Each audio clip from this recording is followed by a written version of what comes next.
नमस्कार, मैं रितेश पारिक स्वागत करता हूं आप सभी का दौड़ान साथ साथ में। आज की खास मुलाकात पूर्व चिकित्सा राज्य मंत्री व वर्तमान नवलगढ़ विधायक डॉक्टर राजकुमार शर्मा के साथ। ये एक ऐसे व्यक्ति हैं जो इरादों से मजबूत है, कई बार भावुक भी हो जाते हैं, जनता के सामने अपने आंसू रोक नहीं पाते, जनता के दिलों में राज करते हैं।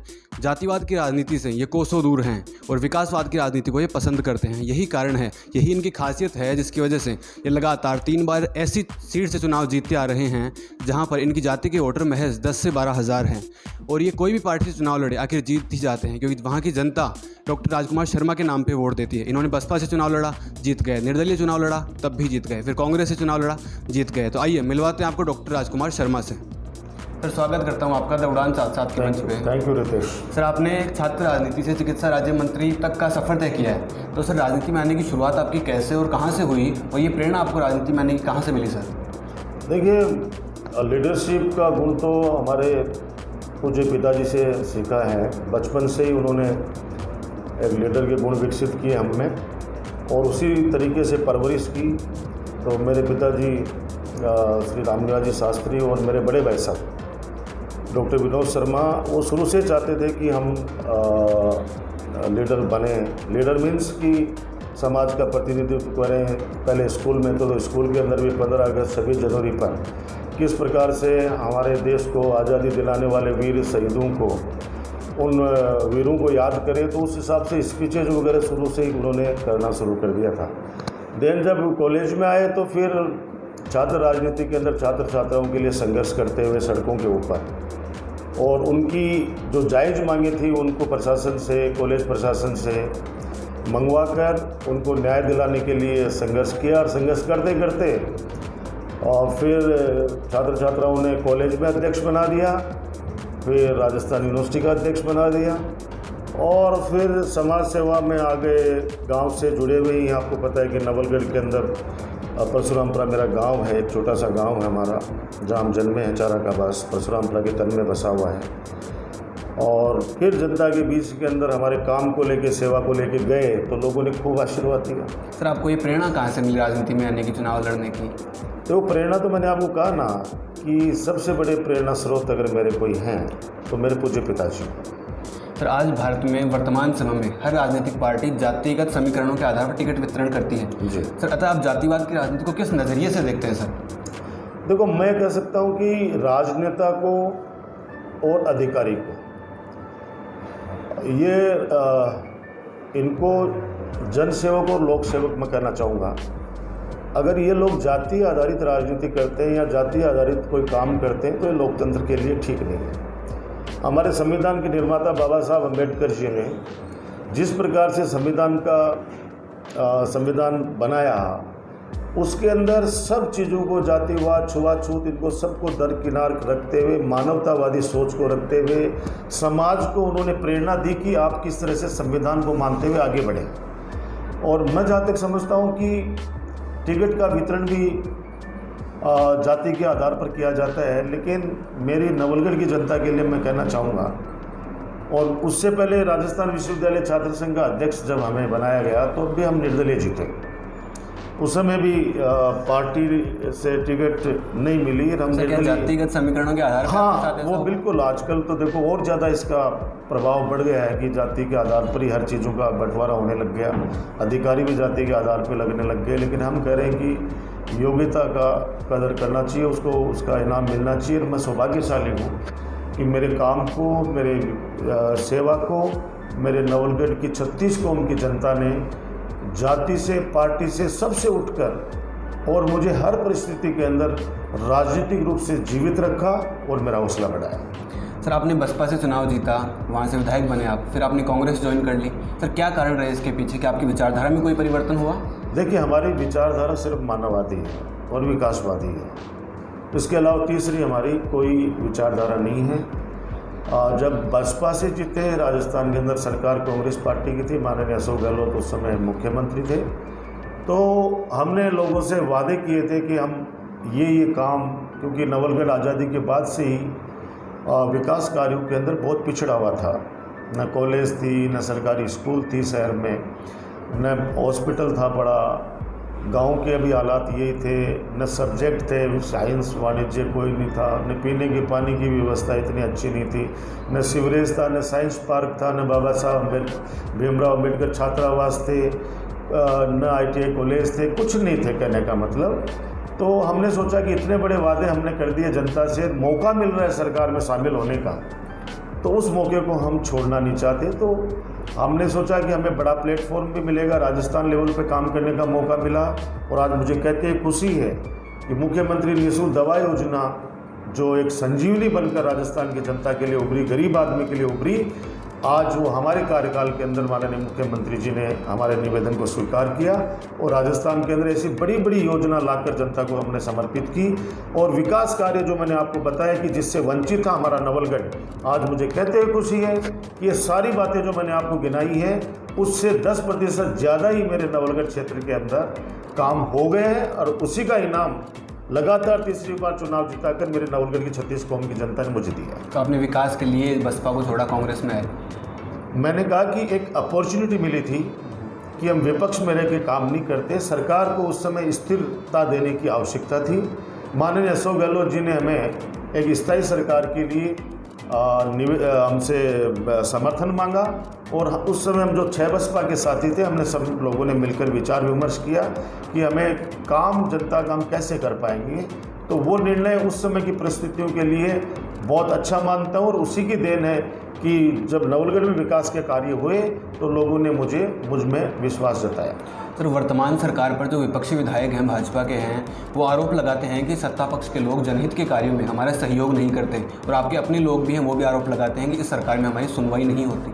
तो ये क्या सच्चाई है? इस संदर्भ में आप क्या कहना चाहेंगे? देखिए, मैं कह सकता हूँ कि जो मुख्यमंत्री जी का बजट आया है हर विधानसभा क्षेत्र के अंदर, चाहे वहाँ पे भाजपा पार्टी के विधायक हों या निर्दलीय विधायक हों या और किसी पार्टी के विधायक हों या सत्ताधारी पार्टी के विधायक हों, हमारी कांग्रेस पार्टी के, उनको दिल खोलकर जो मांगा उन्होंने दिया है। मतलब एवरेज 50-50 करोड़ की तो सड़कें तक दी है और पीने के पानी की बड़ी बड़ी योजना, स्कूल, कॉलेजेस, हॉस्पिटल्स।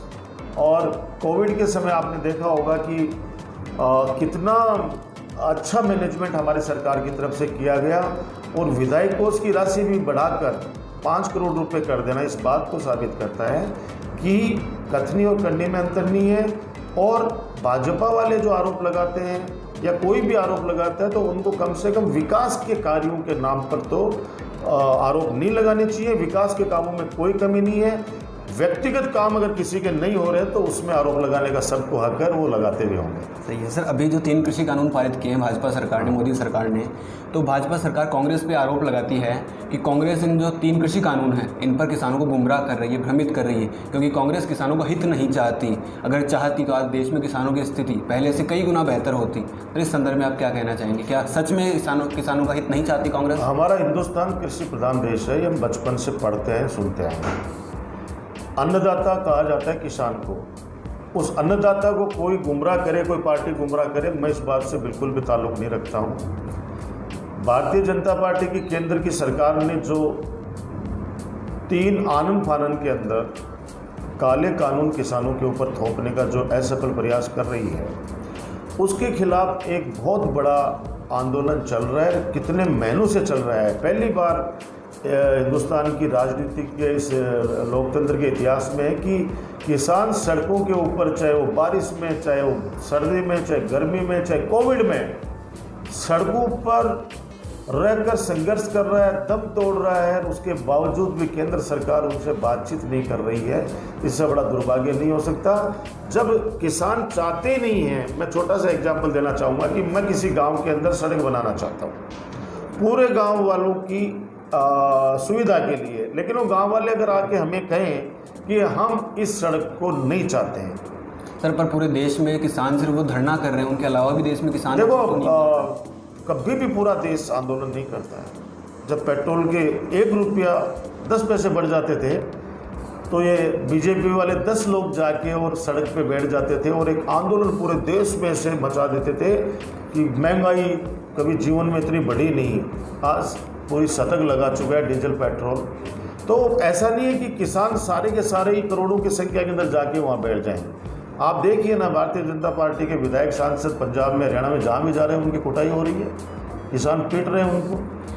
सर किसान अब देश की आज़ादी के बाद अधिकतर राज कांग्रेस सरकार ने किया है, कांग्रेस पार्टी ने किया है। तो सर किसानों की स्थिति अगर कांग्रेस पार्टी ही चाहती किसानों का, तो उनको मतलब खूब ऊपर उठा चुकी होती। किसान जो ऋण माफ़ी के आप दावे करते हैं या ऐलान करते हैं, तो इनकी ज़रूरत नहीं पड़ती सर, अगर किसानों की स्थिति खुशहाल होती तो। रितेश, आप बहुत अच्छे युवा पत्रकार हो। मैं आपसे कहना चाहता हूँ कि आज़ादी के पहले, आज़ादी के बाद आम आदमी की क्या स्थिति थी, आज युवाओं को क्या लगता है कि ये जो भी दिख रहा है आज पूरे देश के अंदर, ये सब मोदी जी ने किया है।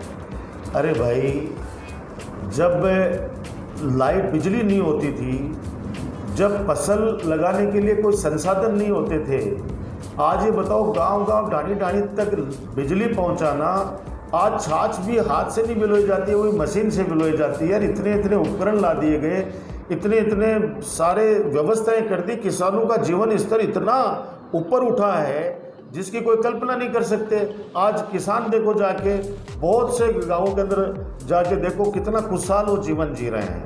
ऐसा मत सोचिए कि हिंदुस्तान को आगे बढ़ाने में जिस भी पार्टी का प्रधानमंत्री रहा हो, जिस भी पार्टी का शासन रहा हो, उन्होंने अपनी क्षमता के अनुसार इस देश को हमेशा आगे बढ़ाने का प्रयास किया है। ये नहीं कह सकते कि दम्भ भरते हैं वर्तमान में कि 7 साल में जो हमने किया है 7 साल में किया है। कांग्रेस ने 70 साल में क्या किया, ये सच है। कांग्रेस ने 70 साल में जीडीपी की दर को नहीं गिरने दिया, किसानों को, आम आदमियों को सड़कों पर मरते हुए, तड़पते हुए कभी नहीं देखने दिया। कांग्रेस ने 70 साल के अंदर बड़े बड़े उद्योगपतियों को, देश को उनके पास गिरवी रखने का काम नहीं किया। और जो लोग दम भरा करते थे कि हम आएंगे तो ऐसा कुछ आमूल परिवर्तन कर देंगे, आज क्या देख लीजिए, राम मंदिर के नाम से जो लोग सत्ता में आए हैं, आज भगवान राम के नाम पर आज 15.5-20 करोड़ रुपए का घोटाला कर डाला। वो तो एक छोटा सा एग्जाम्पल इनके सामने है, क्योंकि उस ट्रस्ट का कोई लेखा जोखा तो है नहीं। आज जमीन आपने 1 मिनट में 2 करोड़ में खरीदी है, सेकंड टाइम तुरंत आप उसको सरेंडर कर रहे हो, आप 19 करोड़ के अंदर। मैं कह रहा हूँ इनकी कथनी करनी में अंतर है। कांग्रेस ने इस देश को बहुत मजबूती दी है, बहुत अच्छे राजनेता दिए हैं जिन्होंने इस देश को हमेशा आगे बढ़ाने के अंदर अपना योगदान दिया है। श्रीमती इंदिरा गांधी जैसी लोग, पुरुष, महिला, जिन्होंने पाकिस्तान के 2 टुकड़े कर दिए, आज 2 देश बना दिए, इतनी हिम्मत इनमें नहीं है। सर इंदिरा गांधी जी के आपने बताया उनके बारे में कि मैं मानता हूं उनकी बात, पर इमरजेंसी काला दौर था। राहुल गांधी जी खुद कहते हैं कि वो मानते हैं कि वो एक काला दौर था। तो सर वो कांग्रेस पार्टी थी उस समय। देखिए, मैं उस समय शायद आप तो जन्मे नहीं, जब हम ही नहीं जन्मे तो आप कहाँ से जन्मते उस समय। हम सोच रहे हैं कि चाहे वो कोई सा कश्मीर का इश्यू हो, चाहे इमरजेंसी का इश्यू हो, उस समय की क्या परिस्थितियाँ थी, आज क्यों लॉकडाउन लगाना पड़ा। मैं हालांकि अलग जोड़ रहा हूँ, ये पैंडेमिक से जोड़ रहा हूँ, लेकिन उस समय की हो सकता है कि परिस्थितियाँ ऐसी बनी हो कि देश टूटने के कगार पे हो या देश अपने हाथ से निकलता जा रहा हो, तो तत्कालीन प्रशासन ने या तत्कालिक शासन ने सोचा हो कि अभी देश हित के अंदर ये चीज़ें, अगर वो काला कानून लाए थे या काला समय था वो इमरजेंसी का, तो फिर वापस इंदिरा जी वापस सत्ता में क्यों लौटे, फिर क्यों वर्षों तक उन्होंने राज किया। सही है सर। ये तो अभी आप एक प्रधानमंत्री मोदी जी को आप सदन में अधिकतर कोसते रहते हैं, अधिकतर उनके खिलाफ बोलते हैं सर, पर सर क्या आपको लगता है कि आज देश में उनके सामने कोई दूसरे कद्दावर या मजबूत नेता का विकल्प है देश के पास? देखो, विकल्प तो बहुत है, कोई भी विकल्प के बिना कोई ये गलतफहमी पाल ले कि हम विकल्प नहीं है हमारे सामने, और हमने चलो आपकी बात मान ली कि विकल्प नहीं है, मान लीजिए, तो फिर क्या आप हिटलर बन जाओगे? क्या तानाशाही शासन करोगे?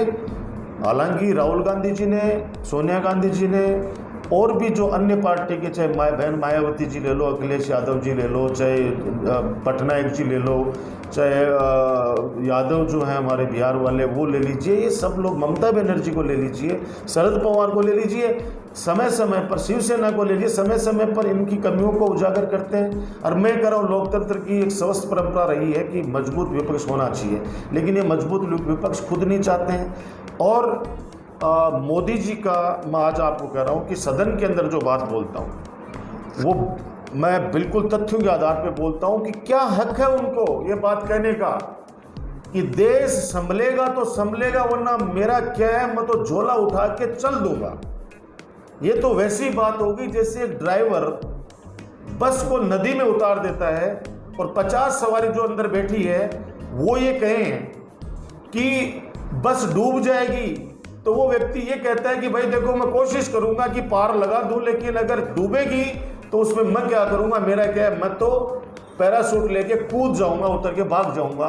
तो वो 50 परिवारों को खत्म करना चाहते हैं। एक देश का प्रधानमंत्री जी, आप निराशावादी बात करेंगे तो देश का जो 150 करोड़ के जो हिंदुस्तान वासी हैं उनका दिल टूट जाएगा, वो निराशा के भाव में चलाएंगे। अभी युवा कितना रोजगार छिन गया है इस कोविड के अंदर। आप वैक्सीनेशन के नाम पर जिस प्रकार से पॉलिटिक्स की गई, हमारे करोड़ों युवाओं की वैक्सीन को आपने अपना नोबेल पुरस्कार जीतने के चक्कर के अंदर पूरे विदेशों के अंदर आपने भेज दिया।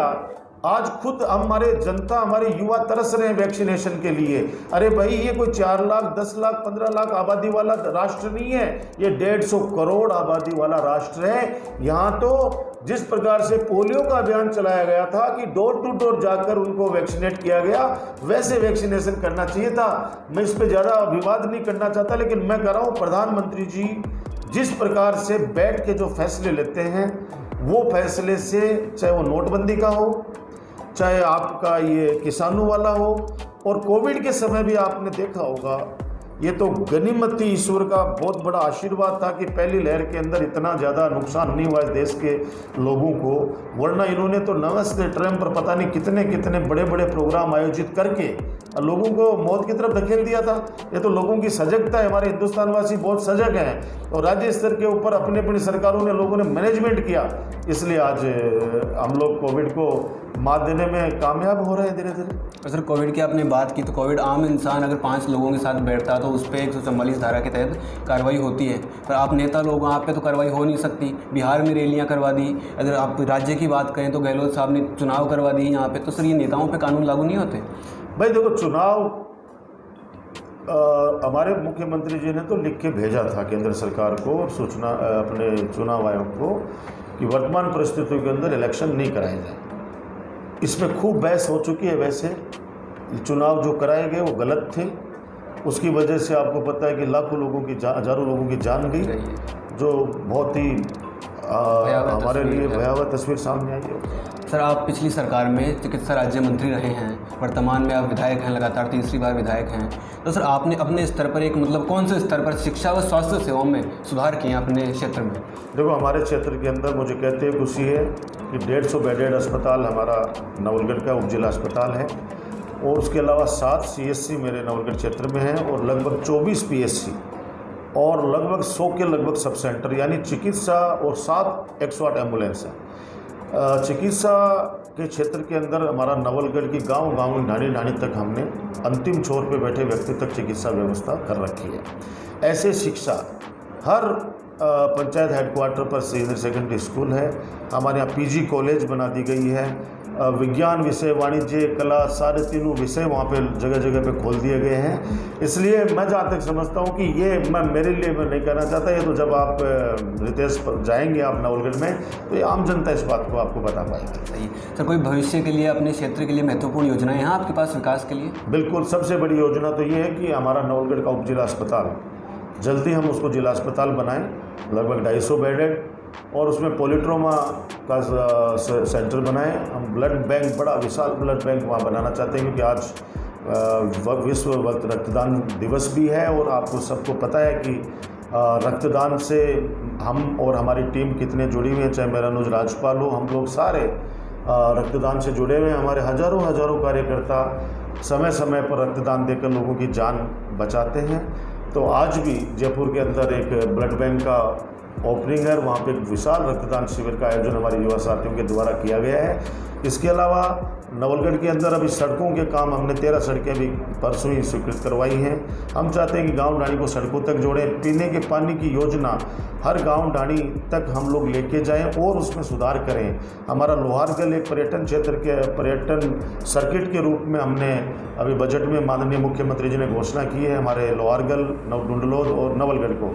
तो एक अच्छा पर्यटन स्थल के रूप में हम लोग लोहारगढ़, हमारे धाम है जो उसको हम विकसित करें, ऐसा हमारा सपना है। सर आपने खेल मैदान की भी बात की पहले, तो उसके ऊपर कोई खेल मैदान का हमने शुभारंभ शिलान्यास कर दिया है और विशाल खेल मैदान परशुरामपुरा जो मेरा जन्मस्थली है वहाँ पे बनने जा रहा है। तो क्या लागत रही होगी उसकी? और अभी 2.5 करोड़ रुपए सैंक्शन हो चुके हैं। 2.5 करोड़ रुपए सरकार से और आएंगे, जिसमें MLA कोटा भी शामिल है, और 5 करोड़ रुपए के लगभग हम CSR फंड से जो हमारे यहाँ श्री सीमेंट है उनको जिम्मेदारी देंगे कि वो और सुविधाएं बच्चों के लिए वो करें, और उसमें डिफेंस एकेडमी की भी हम लोग स्थापना करेंगे। सर आप पूर्व गहलोत सरकार में चिकित्सा राज्य मंत्री रहे हैं, वर्तमान में आपको पद नहीं दिया गया, तो इसके पीछे क्या कारण रहे हैं? और अगर भविष्य में मंत्रिमंडल विस्तार होता है तो क्या आपको पुनः मंत्री पद दिया जाएगा? उम्मीद है आपको? देखिए, हमने आपको अभी भी कहा है कि हम माननीय अशोक गहलोत जी के नेतृत्व के अंदर विकास के कार्यों के अंदर निरंतर लगे हुए हैं। मंत्री बनना नहीं बनना ये सब पार्टी आलाकमान और माननीय मुख्यमंत्री जी का खुद का क्षेत्राधिकार है। कई परिस्थितियां बनती हैं और मैं जहाँ तक समझता हूँ कि काम नहीं रुकने चाहिए, काम नहीं रुकने चाहिए। जनता के कार्यकर्ताओं के काम होते रहने चाहिए, उसमें कोई कमी आ नहीं रही है। फिर भी उम्मीद तो जनता भी करती है, चाहने वाले भी करते हैं, हम भी करते हैं, इसमें तो कोई दो राय नहीं है। सर वर्तमान में बेरोजगारी बढ़ रही है, युवा बेरोजगार हो रहे हैं, इसके पीछे अपराध भी बढ़ रहे हैं, कहीं ना कहीं सरकारें भी जिम्मेदार है इसके पीछे। तो सर युवाओं के हित के लिए, उनके सुनहरे भविष्य के लिए कांग्रेस पार्टी के पास कोई महत्वपूर्ण योजनाएं हैं? देखो, पार्टी की तो योजनाएं हैं। मैं व्यक्तिगत युवा साथियों से निवेदन करना चाहता हूँ, द उड़ान हमारा जो रितेश भाई का, उनकी टीम का जो चैनल है, कि युवाओं को अभी निराश होने की आवश्यकता नहीं है। अभी वर्तमान का जो दौर है उसमें हमें दृढ़ इच्छा शक्ति के साथ इस दौर का सामना करना पड़ेगा, क्योंकि कोविड की वजह से आफ्टर नोटबंदी बहुत से युवा बेरोजगार हो गए हैं, बहुत कंपनियां बंद हो गई हैं, बिजनेस सारे तहस नहस हो गए हैं। प्राइवेट जो सेक्टर में जो लोग नौकरियां करते थे, हमारे युवा साथी, उनकी नौकरियां छीन गई हैं। तो मैं उनसे इतना ही कहूँगा कि ये दौर है, ये दौर बिल्कुल निकल जाएगा, अच्छा दौर वापस आएगा, रोजगार के अवसर भी खुलेंगे। राजस्थान सरकार भी संकल्पित है कि हम युवाओं को ज़्यादा से ज़्यादा रोजगार दें। अभी मुख्यमंत्री जी ने बहुत सारी भर्तियों का अनाउंस किया है, तो मैं अनाउंस की हैं भर्तियाँ। तो मैं जहाँ तक समझता हूँ कि अभी जो हालात बने हैं वो सबसे बड़ी चुनौती समाज के सामने, सरकार के सामने और प्रशासन के सामने है, कि जो इस बेरोजगारी की वजह से जो अपराध बढ़ेंगे, उन अपराध नहीं बढ़े, युवा अपराध की तरफ नहीं जाएं। तो युवाओं के लिए कुछ हम ऐसा करें, सरकार ऐसा करे, समाज भी उनको एक पॉजिटिव एनर्जी उसमें भरे, उनको मोटिवेट करें, ताकि वो इस समय हिम्मत से काम लें। आने वाले समय के अंदर हम कहते हैं आपको कि हर रात के बाद सवेरा होता है, ये अंधेरा छटेगा, सूरज वापस वही रोशनी देगा, सूरज वापस उगेगा और लोगों के घरों में खुशियाँ आएंगी, युवा वापस रोजगार लगेंगे और जीवन वापस अच्छी तरीके से पटरी पर चलने लग जाएगा। ऐसे मैं भगवान से प्रार्थना करता हूँ। सर आप अक्सर कहते हैं कि आप वंशवाद व जातिवाद की राजनीति के खिलाफ हैं, लेकिन सर आपकी तो पार्टी का ही आधार वंशवाद पर टिका है। देखिए, मैं इसमें छोटा सा उदाहरण देना चाहूँगा कि पार्टियों से क्यों जोड़ रहे हो आप? कोई भी काम करता है, आज कोई भी व्यक्ति वो बिजनेस करता है। जी सर, आप एक बार सांसद साहब से कह रहे थे कि उन्होंने अपनी बहू को वार्ड नंबर 7 से। हमने नहीं कहा कभी, हमने नहीं कहा। हमने तो देखो, हम कैसे कह सकते हैं कि आज हम जनसेवा में लगे हुए हैं, तो हमारे पिताजी, हमारे माताजी, हमारे पांचों भाई, हम लोग पूरा, हमारे भतीजे, हम लोग पूरा परिवार इस काम में लगा रहता है। आप कहते हैं सर कि मैं तो सिर्फ एक वोट मांगूंगा जनता। हाँ, यस, मैंने कहा है झुंझुनू जिले में डॉक्टर राजकुमार और उसका परिवार सिर्फ एक वोट मांगेगा। सर आप ये कहते हैं, पर आपकी पार्टी के अंदर तो देखें, मतलब माताजी के बाद फिर पुत्र, मतलब उनके अलावा कोई पार्टी में दमदार नेता नहीं है फिर? नहीं, पार्टी में खूब दमदार नेता हैं, लेकिन उस परिवार का इस देश के प्रति, इस पार्टी के प्रति योगदान को नहीं भूलना चाहिए। उनके परिवार के 2-2 सदस्यों का खून हिंदुस्तान की सरजमी पर फैला हुआ है इस देश को बचाने के लिए, और उसको मैं कह सकता हूं कि ठीक है, आज की नौजवान पीढ़ी उस बात को नहीं जानती, क्योंकि कैसे जानेगी? जब हम प्रभारी मंत्री थे एक ज़िले के, तो हमने एक बच्चे से बुला के पूछ लिया कि भगत सिंह के बारे में क्या जानते हो, तो वो कह रहा अजय देवगन है भगत सिंह। तो आज की युवा पीढ़ी को क्या पता कि क्या इस परिवार ने इस देश के लिए त्याग बलिदान किया है। जिस परिवार के अंदर कोई व्यक्ति जाता है ना, उस व्यक्ति को पता चलता है। जब इंदिरा गांधी जी का सीना छलनी कर दिया गया था, प्रधानमंत्री होते हुए राजीव गांधी जी का पूरा शरीर उड़ा दिया गया था बम के धमाके से। आज सोचिए, उस परिवार को अगर कोई व्यक्ति गालियां देता है या उस परिवार का कोई व्यक्ति अगर उसका अनादर करता है, तो मैं जहाँ तक समझता हूँ कि वो न्यायोचित नहीं है, लोकतंत्र के लिए भी ठीक नहीं है। उस परिवार का बहुत अच्छा योगदान है। बाकी ये वंशवाद, परिवारवाद, मैं तो ये कह रहा हूँ कि अब मोदी जी जरूर ये बात कह सकते हैं, क्योंकि आगे पीछे तो कोई है नहीं, इसलिए ये बात वो उनके ऊपर लागू हो सकती है, मैं जहाँ तक समझता हूँ। अभी कुछ दिनों पहले मुख्यमंत्री पद के लिए गहलोत साहब और पायलट साहब के बीच जो हुआ वो हम सब ने देखा। होटल राजनीति हुई, जो अंदरूनी गुट थे वो खुलकर सामने आए। उस समय कांग्रेस ने भाजपा पर सरकार गिराने के गंभीर आरोप लगाए थे। सर, अभी पायलट साहब वापस दिल्ली चले गए हैं, वापस हलचल होने लगी है। अगर वही स्थितियाँ वापस उत्पन्न होती है तो क्या फिर से भाजपा जिम्मेदार होगी? देखिए, ये राजनीतिक चीज़ें हैं। अशोक गहलोत जी बहुत ही वरिष्ठ नेता हैं हमारी पार्टी के। सचिन जी युवा नेता हैं, दोनों धुरी हैं पार्टी की, और दोनों साथ मिलकर काम कर रहे हैं। आपस में परिवार के अंदर वैचारिक मतभेद होते हैं, जो जल्दी मैं जहाँ तक समझता हूँ कि हमारी राष्ट्रीय अध्यक्ष सोनिया गांधी जी, गहलोत साहब, सचिन जी और हमारे सीनियर नेता सब मिलकर इन चीज़ों को सुलझा लेंगे। सर, राजस्थान में लगभग 30-35 सालों से हर 5 साल बाद सरकार बदलने का ट्रेंड रहा है, परंपरा रही है। क्या भविष्य में यह परंपरा टूट पाएगी या फिर एज इट इज़ कांग्रेस के बाद भाजपा, भाजपा के बाद कांग्रेस, यूँ ही चलता रहेगा? ये भविष्य के गर्भ में है, इसको कोई कुछ नहीं कह सकता। लेकिन अगर हम लोग अच्छा काम करेंगे, जिस प्रकार से विकास के कार्य हम लोग तेज़ गति से कर रहे हैं, और जनता का जो मन है उसको हम जीतने में कामयाब रहे, उनका विश्वास को बनाए रखने में कामयाब रहे, तो वापस आ जाएंगे। सर, आप अपना राजनीतिक आदर्श किसे मानते हैं? राजनीति, देखो, मैंने कहा ना कि मेरे सब कुछ आदर्श, मैंने आपको बताया ना कि मेरे पिताजी, मेरे गुरुजी आचार्य दिग्विजय शर्मा जी, मेरे बड़े भाई साहब डॉक्टर विनोद शर्मा जी, इन तीनों का बहुत अलग अलग जीवन में योगदान है। डॉक्टर कमलकांत शर्मा जी, जिन्होंने मुझे समय समय पर अच्छी तरीके से गाइड किया है, हर चीज़ सिखाई है उन्होंने। और राजनीतिक रूप से जीवन में मैंने जिस व्यक्ति को ज़्यादा महत्व दिया है, जिनको प्रेरणा स्रोत माना है, वो श्री अशोक गहलोत। सर, क्या आप भविष्य में केंद्रीय राजनीति में जाना चाहेंगे? मैंने कहा ना कि भविष्य के गर्भ में ही चीज़ें रहते हैं। सर, आपने एक फिल्म में, रियल लाइफ में सीएम का रोल निभाया था। क्या रियल लाइफ में भी आप सीएम पद की इच्छा रखते हैं? देखिए, मैं कह रहा हूँ कि उस समय एक फिल्म बन रही थी मारो गोविंद, उसमें एक संदेश था बेटियों के लिए। तो उनके डायरेक्टर मेरे अच्छे दोस्त हैं, वो आए मेरे पास में। उन्होंने कहा कि एक बच्चों को आपको एड्रेस करना है और बेटी बचाओ बेटी पढ़ाओ के मामले के अंदर आपको कुछ बोलना है, उनको मोटिवेट करना है। तो उसमें आपको मुख्यमंत्री जी के रूप में आपको वहाँ पे स्पीच करना है। तो हमने मोटिवेट किया वहाँ पे। अच्छा लगा कि हम लोग समाज के अंदर कोई बात कह सकते हैं, लोग हमारी बात मानते हैं।